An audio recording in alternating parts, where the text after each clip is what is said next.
Bienvenido a este programa, Manuel. Gracias por estar con nosotros. Estamos ansiosos de escucharte. Pues muchas gracias por haberme invitado. El día de hoy voy a hablar sobre el universo, su origen y su evolución. La astronomía se preocupa por estudiar el pasado, el presente y el futuro de todas las cosas del universo, como son las estrellas, los planetas, las galaxias, y también del pasado, presente y futuro del universo mismo.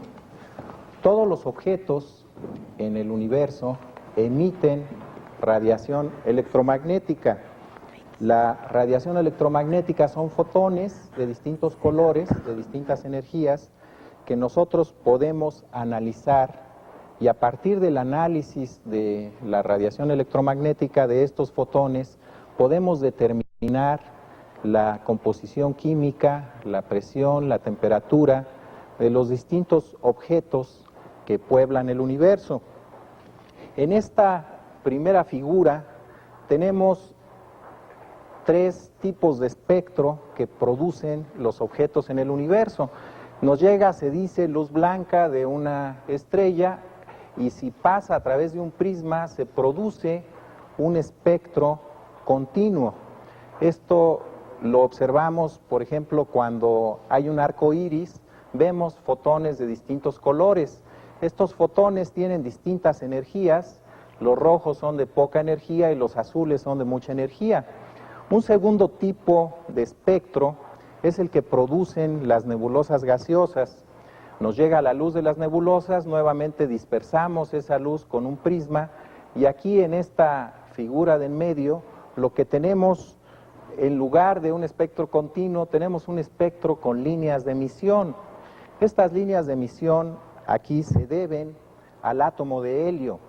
La nube que nos está emitiendo y que nos está produciendo estas líneas de emisión está llena de átomos de helio, y los átomos de helio tienen electrones que giran alrededor del núcleo.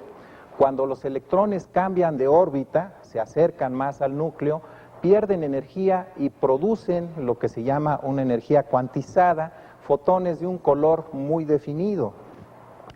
Esta es la huella digital del helio. Si nosotros tomamos un espectro y vemos estas líneas, sabemos que nuestra nebulosa tiene helio. También hay espectros de absorción que producen las estrellas, que es lo que tenemos acá abajo. Aquí lo que se tiene es un espectro continuo que está cruzado por una serie de líneas de absorción. Este tipo de espectro es típico de las estrellas, y nuevamente, si las líneas de absorción corresponden a los colores de las líneas de emisión, podemos decir que en esta estrella también hay átomos de helio que están absorbiendo la radiación.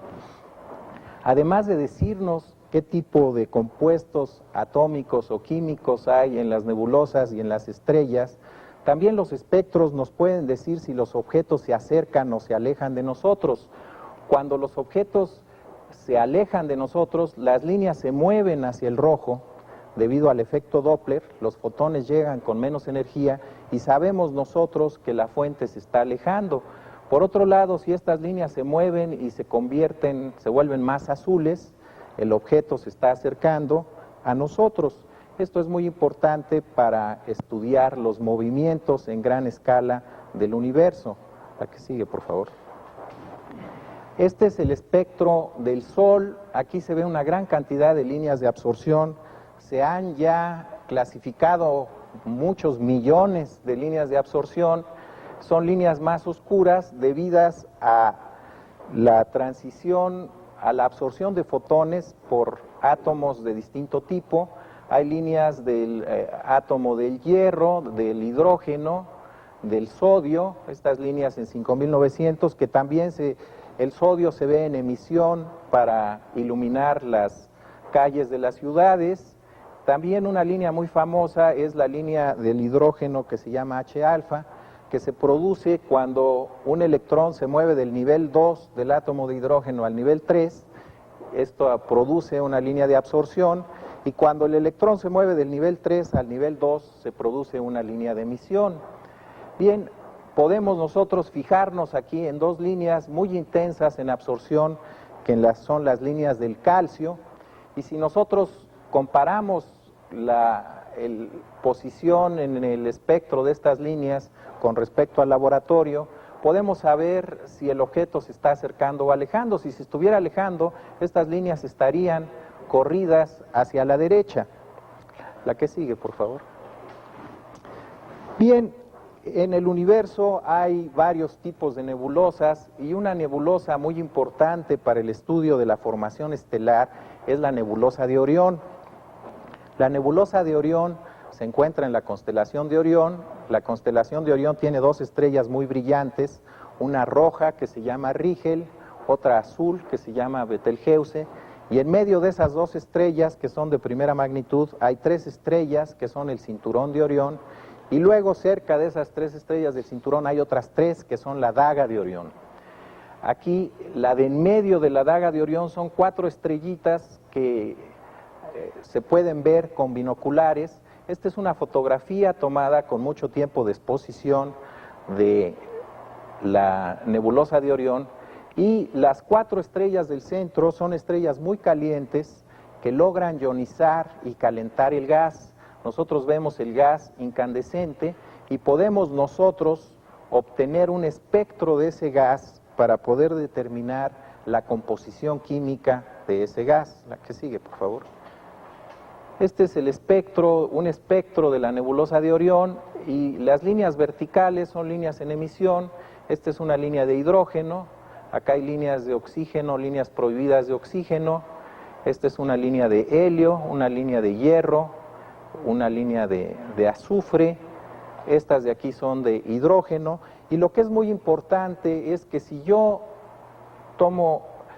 determino el cociente de intensidades de esta línea de helio, por ejemplo, a esta línea de hidrógeno, puedo yo saber cuál es la fracción de átomos de hidrógeno que hay en la nebulosa de Orión con respecto a la fracción de átomos de helio. La importancia de esto es que el universo está en evolución y la composición química del universo está cambiando con el tiempo. Veremos ejemplos de estos cambios más adelante, y la manera de demostrar que estos cambios existen es al comparar la composición química de nebulosas muy contaminadas por la evolución estelar, como es el caso de Orión, con nebulosas de galaxias que apenas están formando estrellas y cuyo gas no está contaminado. La que sigue, por favor. La nebulosa de Orión se puede observar desde la superficie de la Tierra, pero también se puede observar con satélites artificiales. La ventaja de los satélites artificiales es que nos permiten observar fotones que son absorbidos por la atmósfera de la Tierra, y también el que podemos nosotros evitar la turbulencia atmosférica que hace que objetos que sean muy puntuales los veamos como pequeños discos. En esta fotografía de la nebulosa de Orión tomada con el telescopio espacial, se encontró por primera vez que las estrellas en formación, la nebulosa de Orión es un objeto joven que tiene menos de 1 millón de años de edad, y en este momento se están formando estrellas en esa nebulosa. Todas las estrellas que se están formando ahí, se están formando de una nube de gas que se colapsó.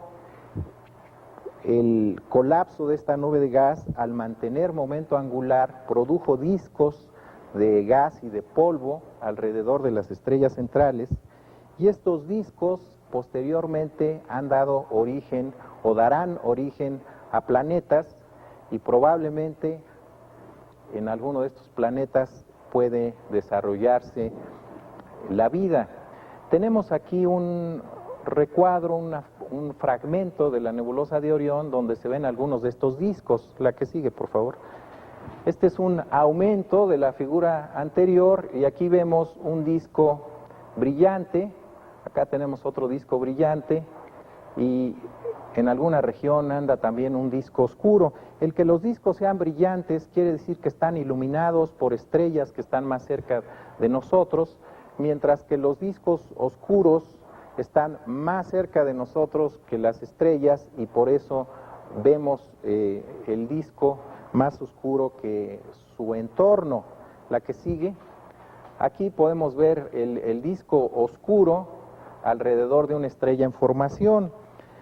¿Cuál es la importancia de este descubrimiento de que haya discos de polvo alrededor de las estrellas? Pues la importancia es que se creía hace mucho tiempo por mucha gente que la Tierra era el centro del universo y que la Tierra era el único planeta que existía. A finales del siglo XVI ya varios pensadores habían adelantado la idea de que la Tierra no era el centro del universo, sino que la Tierra giraba alrededor del Sol. Se hablaba también de la posibilidad de que hubiese otros planetas y de que hubiese vida en otros planetas. Aquí un pensador importante del siglo XVI, Giordano Bruno, decía que todos los puntitos que vemos en la noche son estrellas como el Sol, y luego decía que esos puntitos estaban rodeados de planetas como la Tierra. La segunda cosa, y la tercera cosa que decía, que ya se consideraba una herejía en ese momento, es que esos planetas estaban habitados por personas como nosotros. También decía otra serie de cosas que iban en contra del dogma de la época, y el señor Bruno fue quemado por pensar estas ideas. Ahora estas ideas no nos espantan. Todos los astrónomos están de acuerdo en que los puntitos son estrellas parecidas al Sol, unas más grandes, unas más chicas, unas más calientes, otras más frías, y ya se han detectado aproximadamente 20 planetas afuera de nuestro sistema solar que giran alrededor de otras estrellas. Y la teoría de la formación de estos planetas se ha desarrollado enormemente con el estudio de los discos de gas y polvo que hay alrededor de las estrellas. Ahora los astrónomos consideran que la gran mayoría de las estrellas están rodeadas de planetas. La tercera cosa que dijo Bruno, pues eso no se ha demostrado, no se ha encontrado ni se ha establecido comunicación con ningún otro planeta de alguna otra estrella, pero si consideramos que nuestra galaxia está formada por 100,000 millones de estrellas y que dentro del universo observable con los mejores telescopios podemos detectar 10,000 millones de galaxias, esto quiere decir que el número de estrellas a nuestra disposición para que tengan planetas alrededor y para que en alguno de ellos pueda haber vida es del orden de un 1 con 21 ceros. Estos son 1,000 trillones de estrellas que hay en el universo observable. Bien, este es un problema en el que en México se ha trabajado no en el problema de averiguar si hay civilizaciones en otro lado, sino en el problema de la formación de las estrellas. La que sigue, por favor.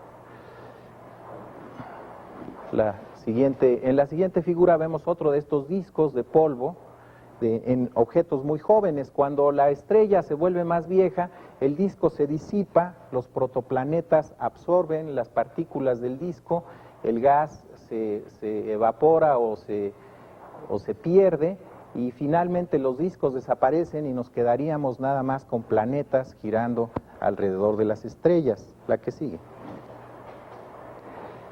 En México, en 1950, el doctor Haro descubrió unos chorros de material, aquí vemos unos chorros de material que brillan mucho en las orillas y muy poco en el centro. Este descubrimiento también lo hizo un doctor norteamericano, el doctor Herbig, al mismo tiempo, y estos objetos se llaman objetos Herbig-Haro. En México hay mucha tradición en el estudio de estos objetos, y lo interesante es que aquí hay un punto que apenas si se nota, que es una estrella en formación. Esta estrella en formación expulsa estos chorros de material, y el material, al chocar con las nubes de gas externa, produce estos filamentos y estas cabezas que son los objetos Herbig-Haro. No fue sino hasta 1980 que se descubrieron estas estrellas centrales que están produciendo los chorros.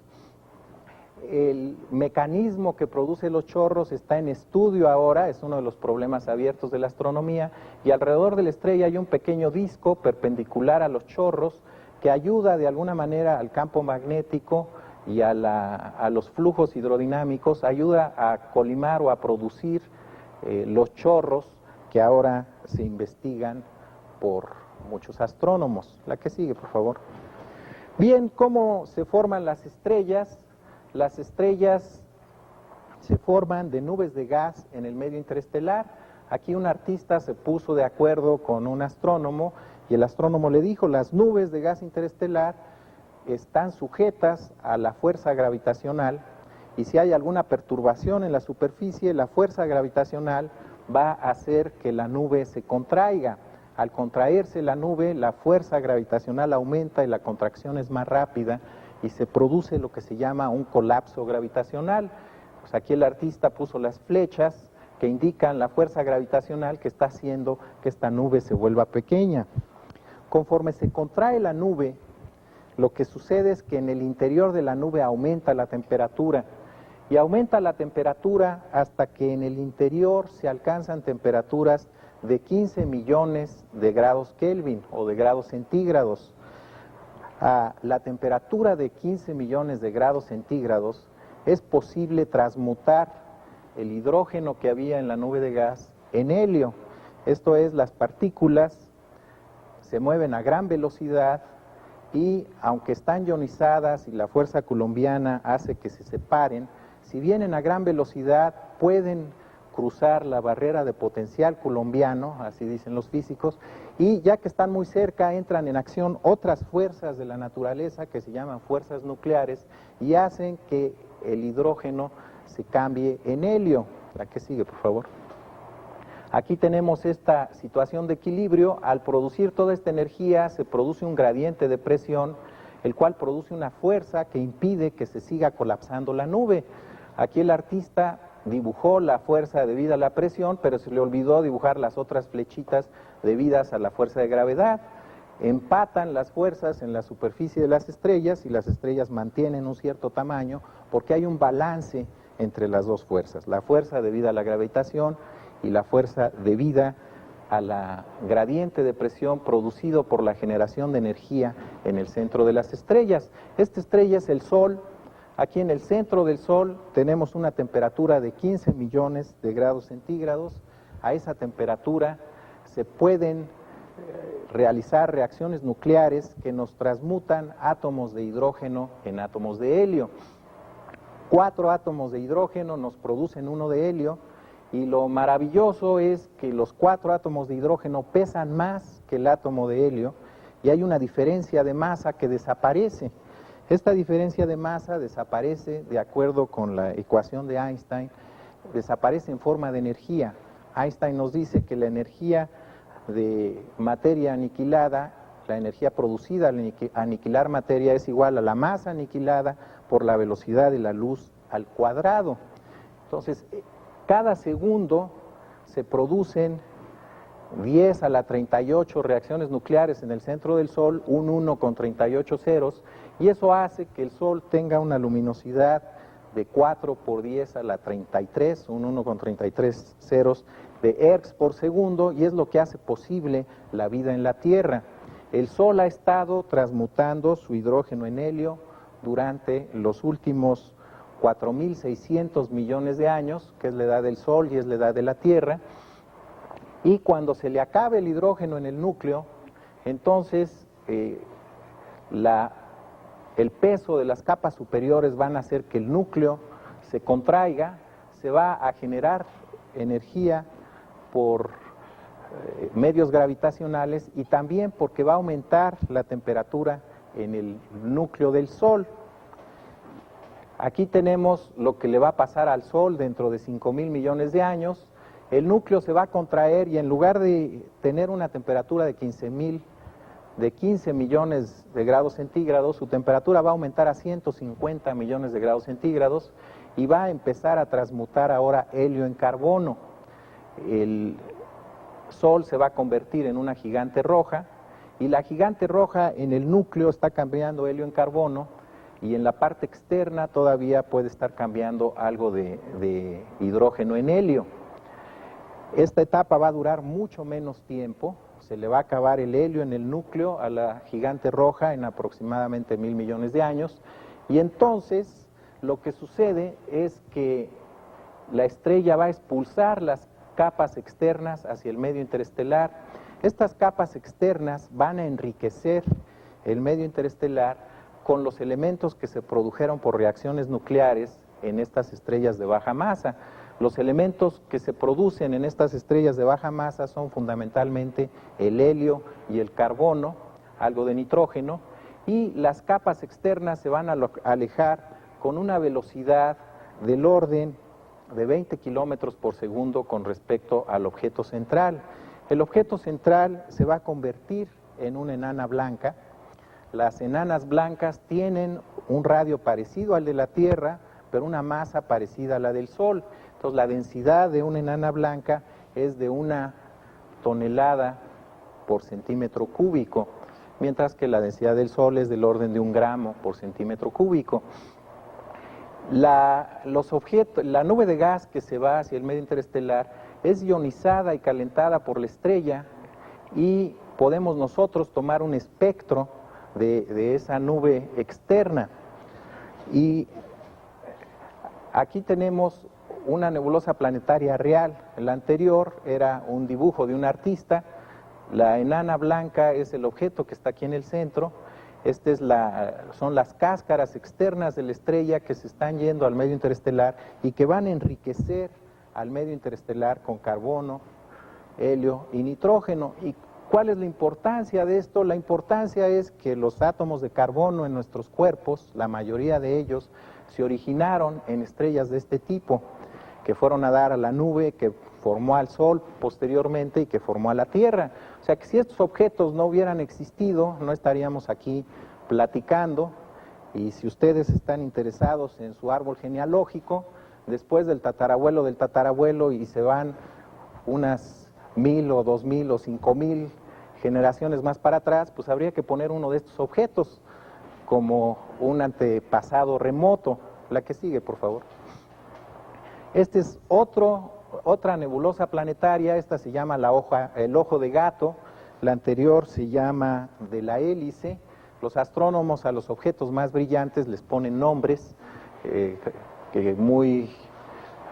pues por asociación de ideas, pero también tienen números de catálogo. Este es el catálogo NGC 6543, y se conocen en nuestra galaxia en este momento 1400 de estos objetos. De esos 1400, aproximadamente 200 fueron descubiertos en México y tienen los nombres de los astrónomos mexicanos que los descubrieron.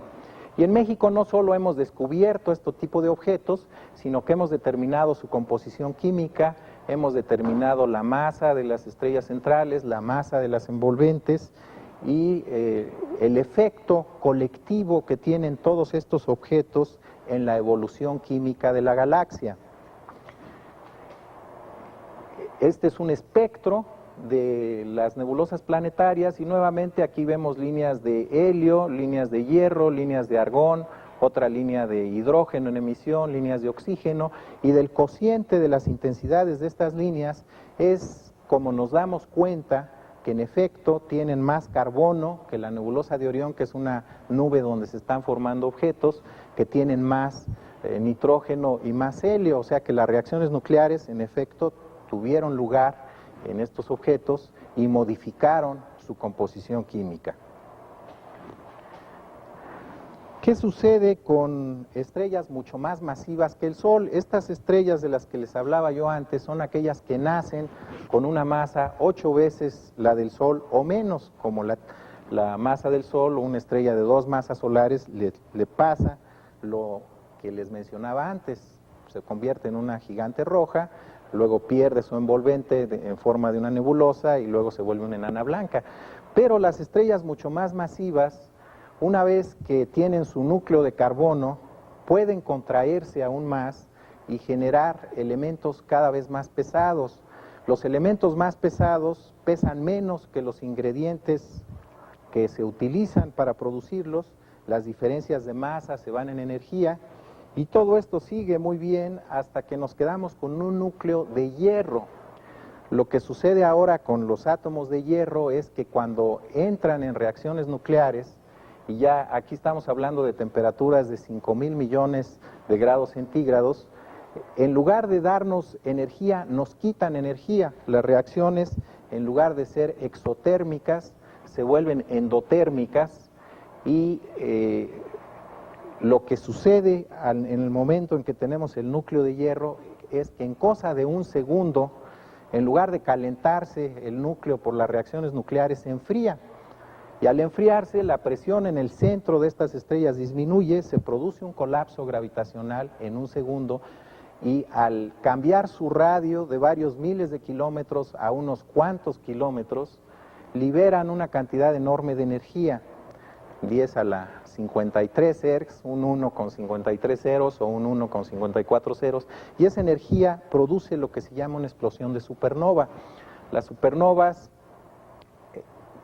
generan a todos los demás elementos de nuestro cuerpo, al calcio, al hierro, al silicio.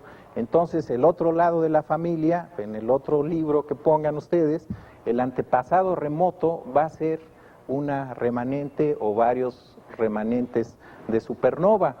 La composición química de estos objetos también se puede encontrar a partir de espectros y se encuentra que están altamente enriquecidos en elementos mucho más pesados.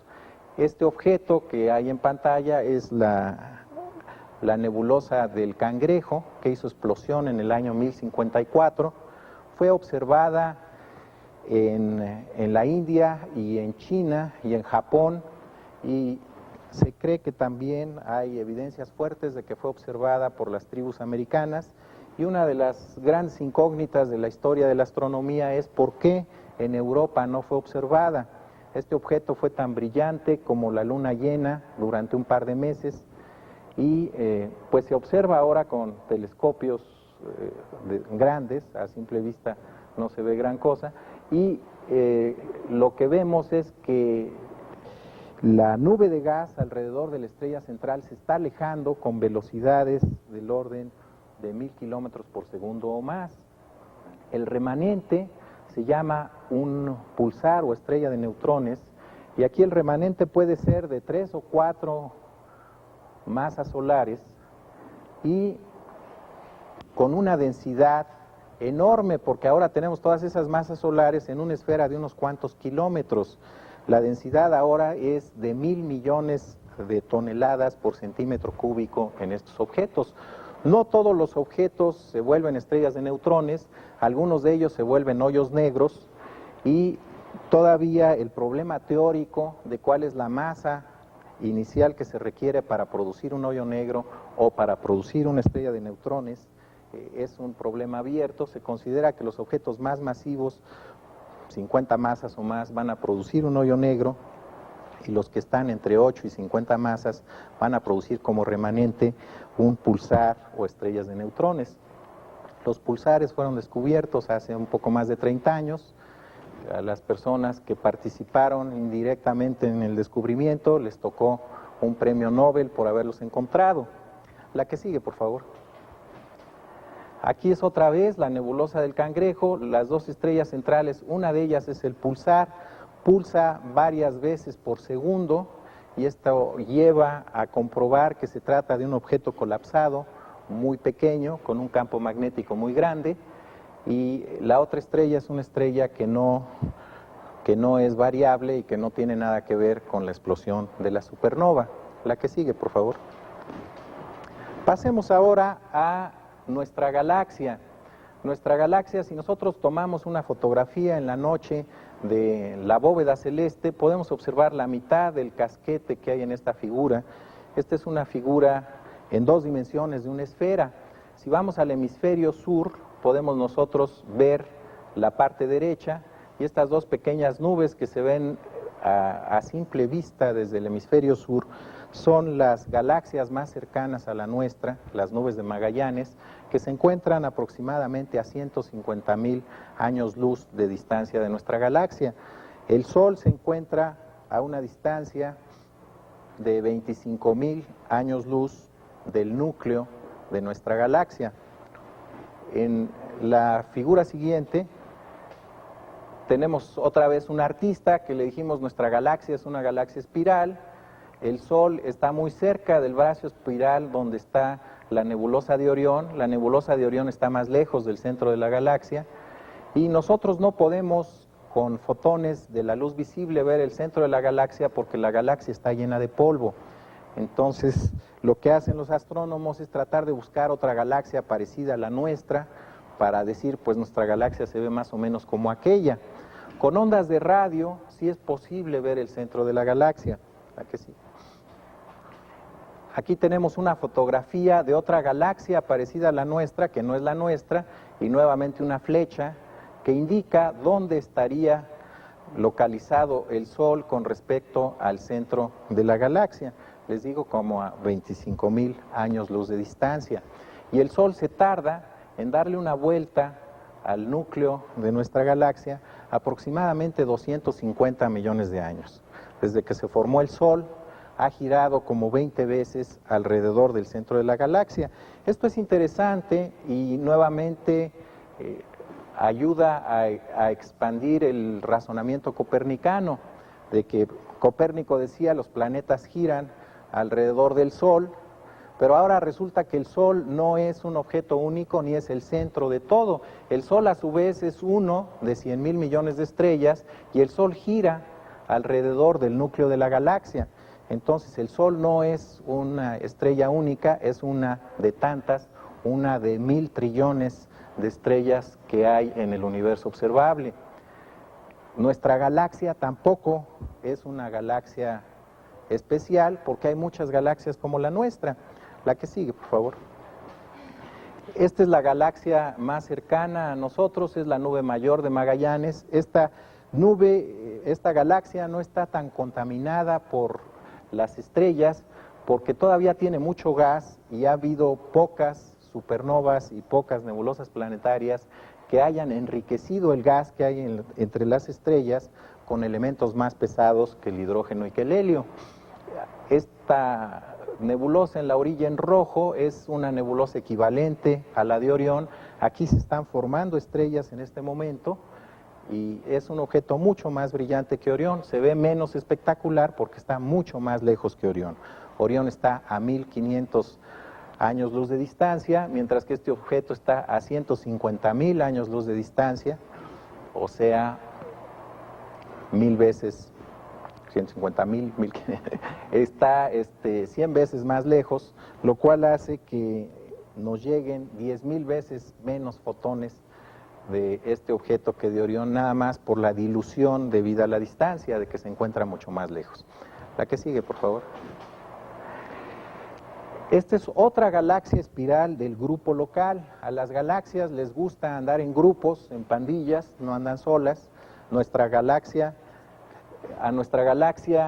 la acompañan aproximadamente 30 galaxias del grupo local. Las dos galaxias más importantes del grupo local son Andrómeda, que es esta, y la nuestra. Y la galaxia de Andrómeda tiene también como 100,000 millones de estrellas. Aquí hay una galaxia elíptica junto a la galaxia espiral de Andrómeda. Esta tiene 10 veces menos estrellas, tiene 10,000 millones de estrellas. Acá hay otra galaxia elíptica que tiene del orden de 1,000 millones de estrellas nada más. Todas ellas se mueven en conjunto y forman parte de los distintos tipos de galaxias que hay en el grupo local. Si nosotros quisiéramos encontrar las distancias a estas galaxias, nos podríamos basar en los cúmulos globulares.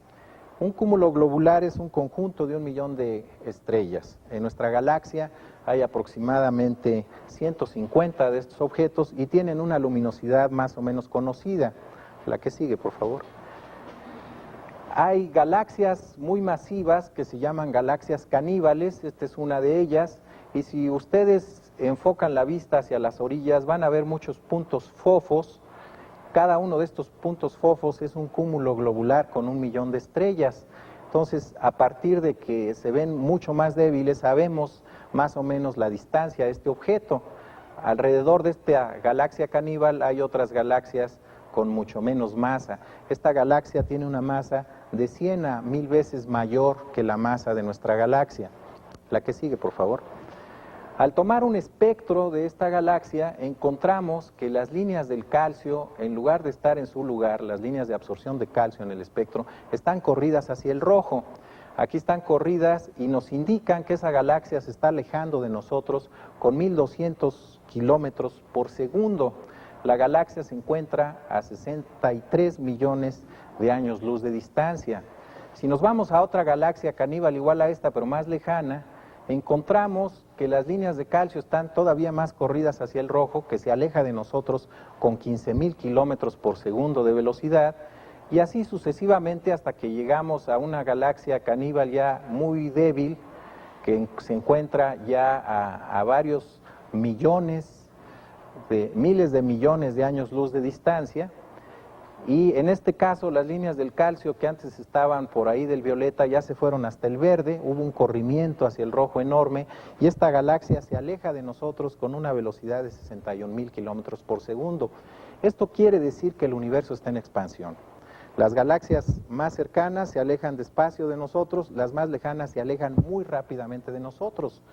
Si nosotros lo vemos como una película de cine, decimos, bueno, si ahorita se están alejando, quiere decir que antes estaban más cerca.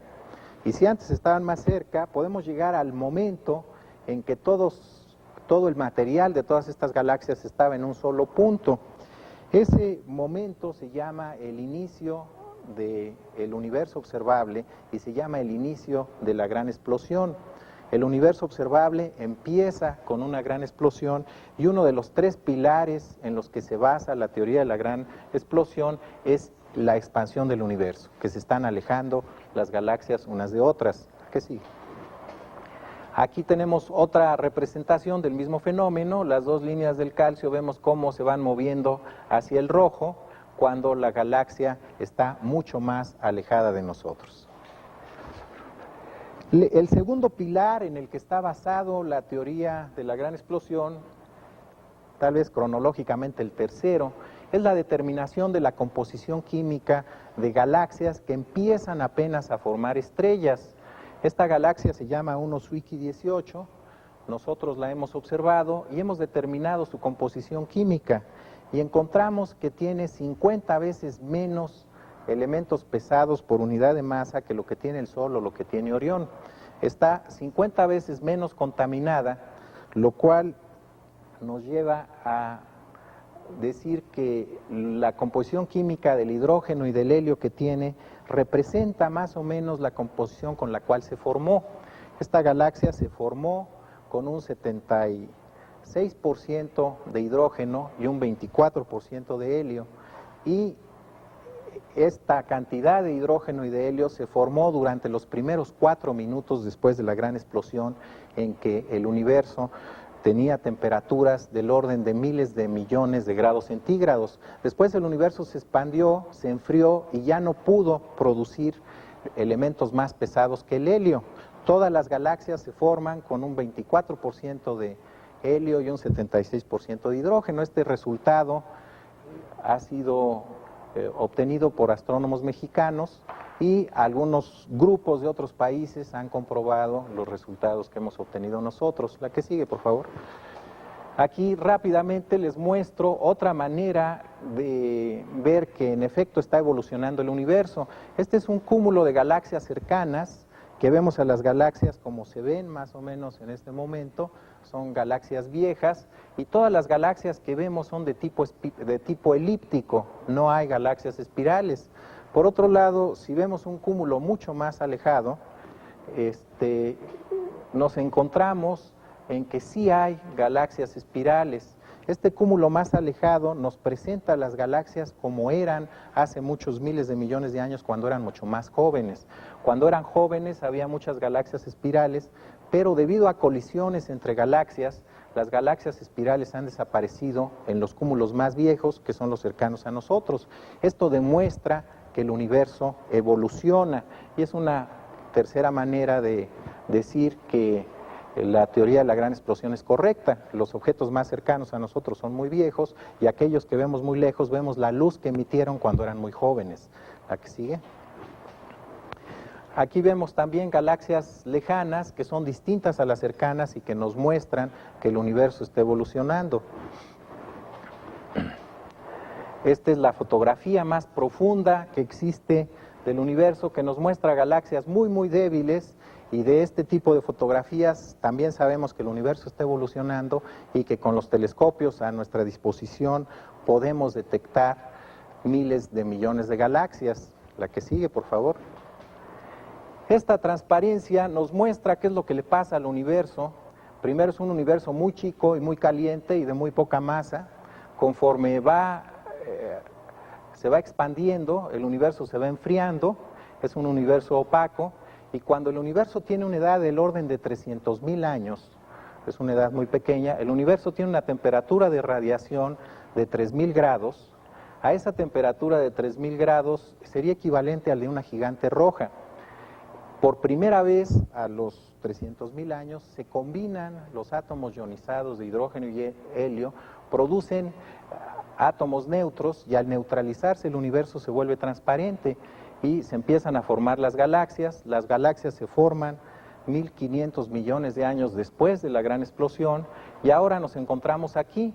Los fotones se han ido enfriando, y estos fotones que cuando el universo tenía un segundo estaban a temperaturas de 10.000 millones de grados, ahora la radiación está nada más a menos 270 grados centígrados, a 2.7 grados Kelvin.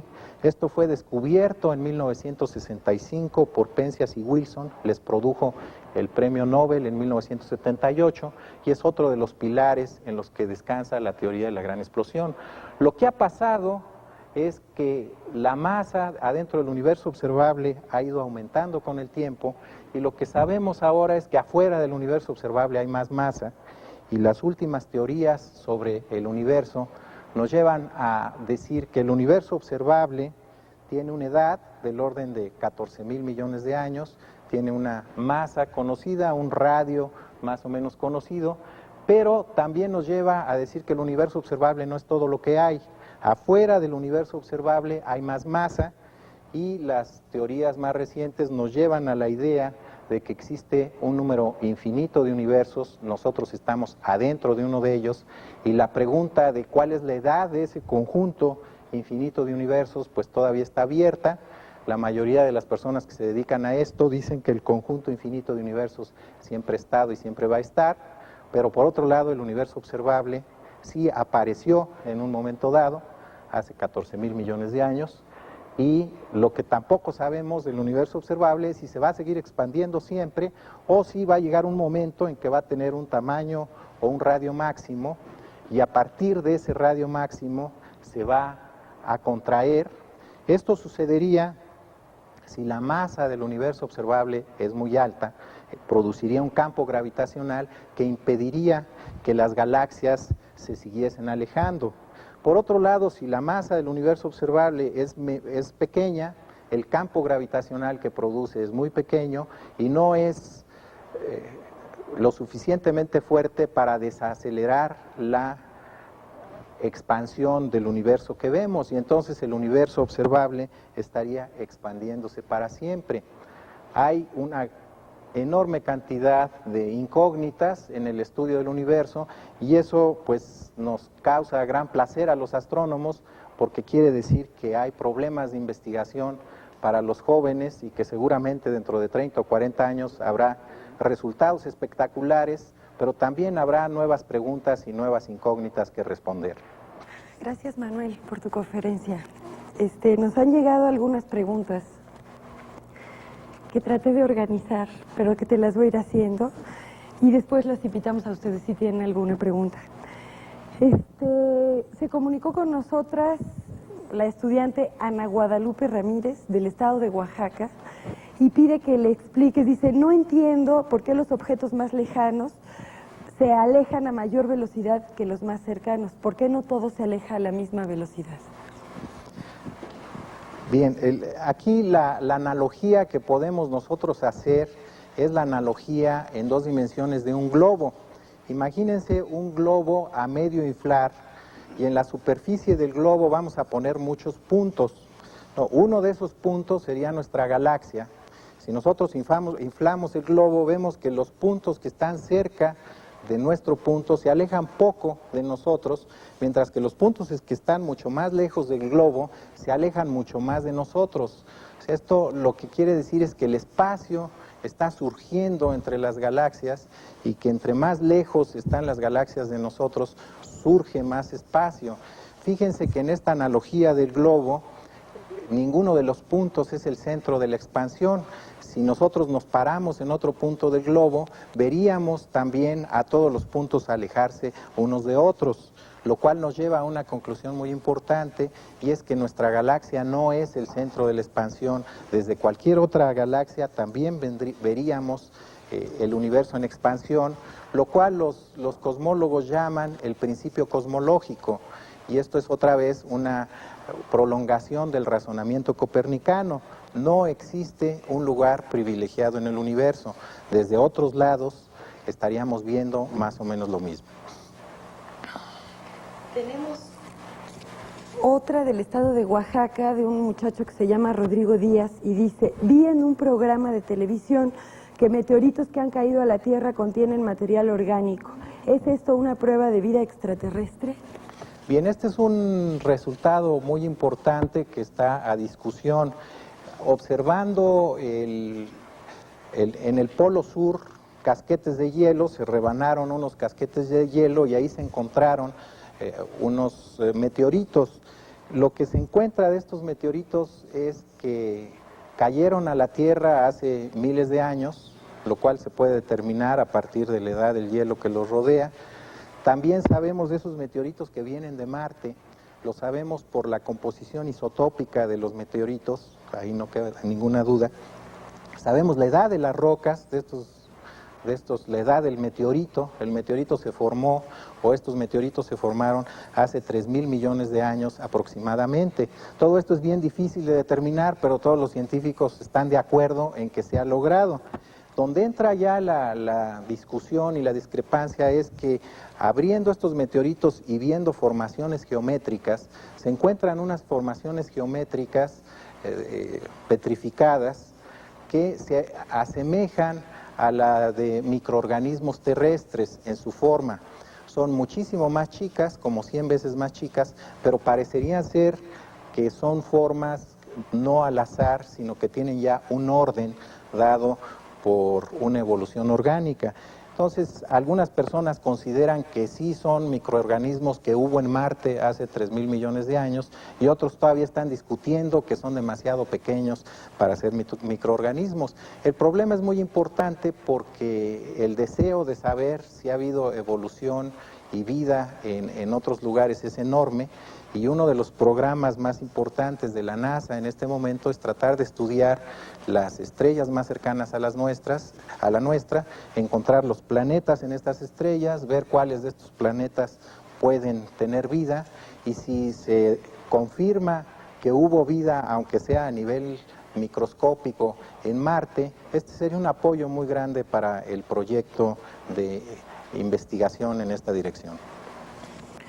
Bueno, tenemos otra que me parece importante leer, que dice, es del estado de Sinaloa. Elizabeth Campuzano, de primero de secundaria, dice: ¿qué tengo que hacer para ser astrónoma? ¿Dónde se estudia eso?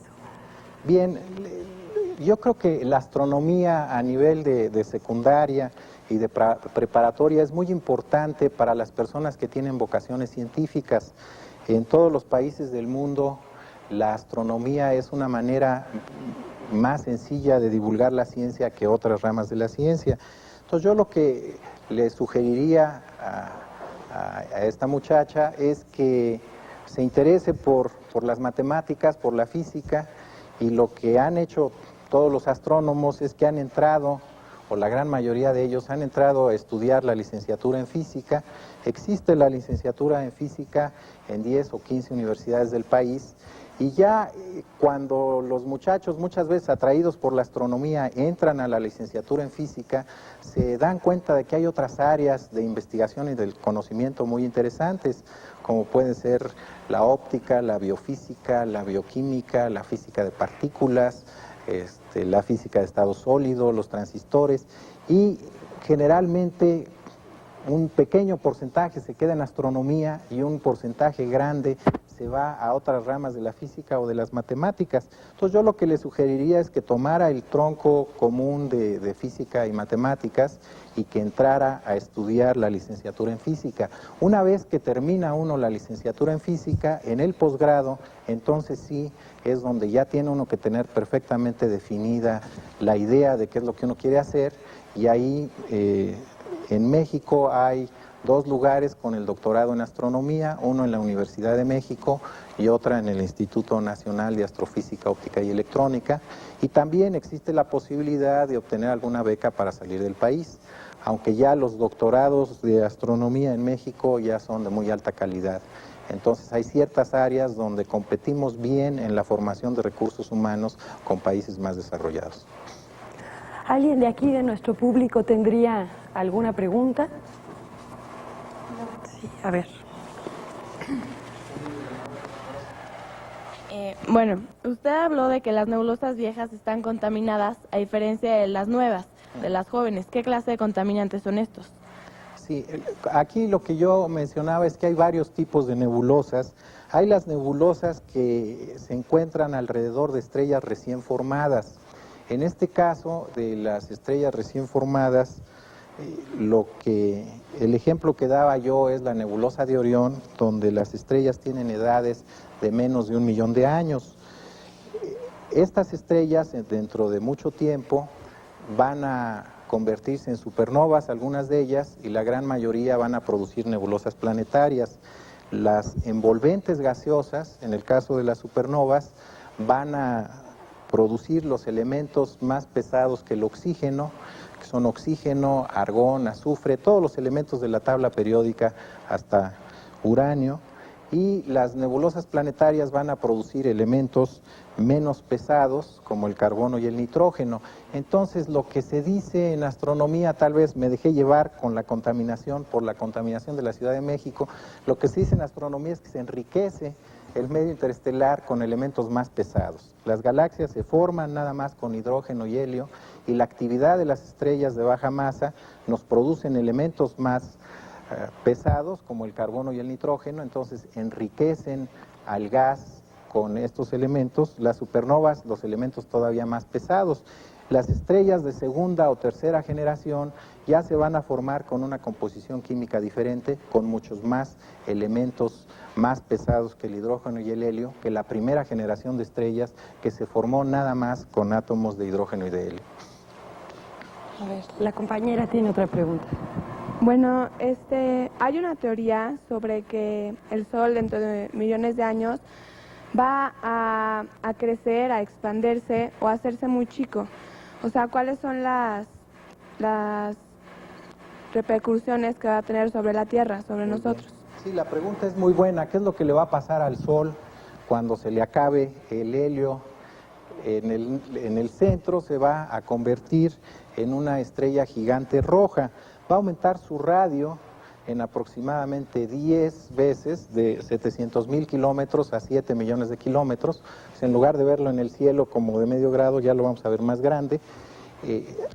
La energía que va a liberar va a ser mucho más alta que la que libera ahora, por un factor de 100, y esto va a hacer que la temperatura en la Tierra aumente por un factor de la raíz cuarta de 100, que es aproximadamente 3. Entonces la temperatura en la Tierra, de ser de 20 grados centígrados en promedio, que son 300 grados Kelvin, se va a ir a 900 grados Kelvin, o sea, se va a ir a 700 o 650 grados centígrados.